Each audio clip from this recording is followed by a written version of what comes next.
Now, if you want to get a word count for your document because, your teacher told you had to type in a 500-page word essay or something, you can do it one of a couple of ways. Either come up here and click on the Review tab, go to the Proofing group, click on Word Count, and there it is. Number of pages, words, characters with no spaces with, paragraphs and lines.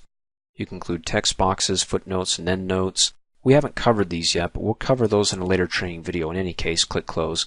Probably the easiest way to do a word count is if you're not on the Review tab, just come down here, and there it is, Words. It's got the total here. Click on it, brings up the same window, and it's only available, let me click Close, down here if you right-click down the status bar and you have word count checked. If not, go ahead and check it and just come down here and click on it to get the rest of your document statistics.